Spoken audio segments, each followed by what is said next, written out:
Ruparelia olw'okufiirwa mutabani waabwe Rajiv Ruparelia. Rajiv tabadde mutabani wa Sudhir yekka. Rajiv abadde omwana w'eggwanga lyonna kubanga nze mmanyi nnyo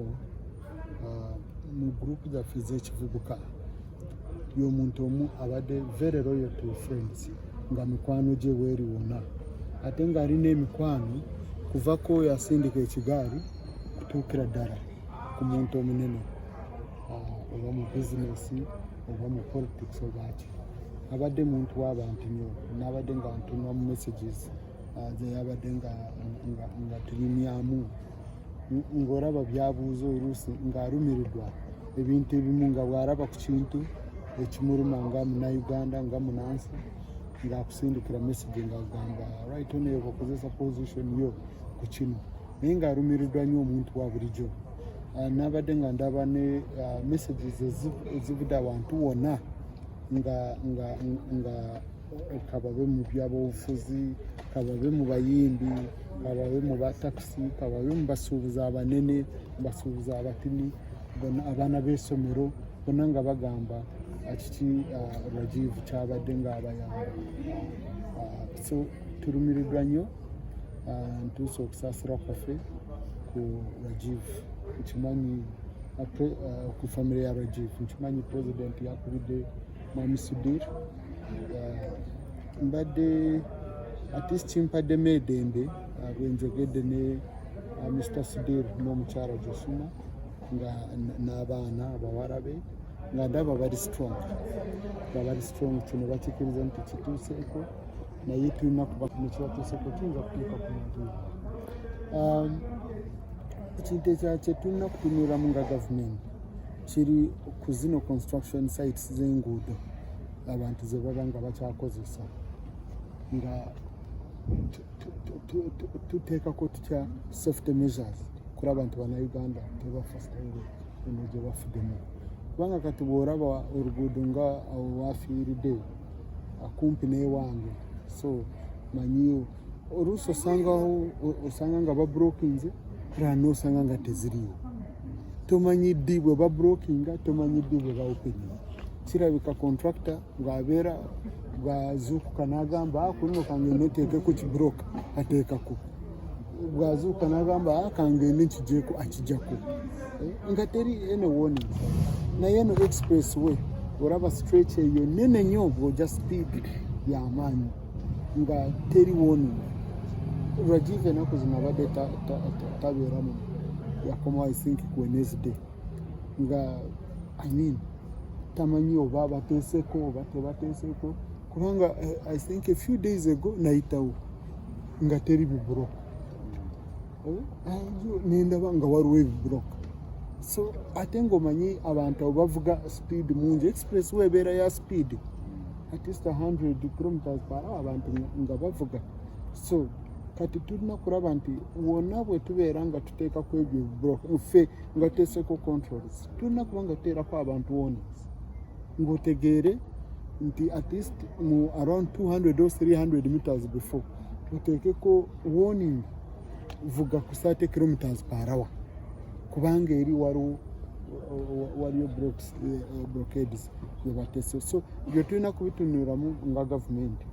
kubanga ffe nga parliament etteeka twaliisaawo era ensuring safety ku nguudo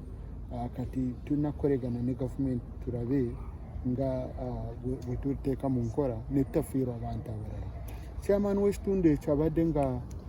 yakasaba appointment ewange kubanga assistant wange yangambye abadde ng'agezaako kumufixingira appointment ng'agamba nti kumpi buli week wafiirawo omuntu naye nga lwaki ate nga baripotinga omuntu afa baripotinga so naye nekyengera kugenda maaso ng'ekiringa nomu bino bintu bye tulina kutunulamu tulabe nti tebibeera nomo si kugamba nti kubanga mutabani wa Sudhir omunene omanyi Abannayuganda oluusi bavaniwa kati omunene afudde bagenda kora no okay Rajiv bw'aba nga sacrificinze life ye kusavinga abalala tulina kukikola ne tusavinga ki abantu abalala naye eno tujja kuddamu mu parliament noza twogeremu ne Minisita Katumba Wamala tulabe batunyonywere safety measures ki ze bateeka ku nguudo abantu ze bakyaba nga bakozesa naye nga bakontrakta weebali contractor alina kukola ki so that some of these contractors were holding responsible tulabe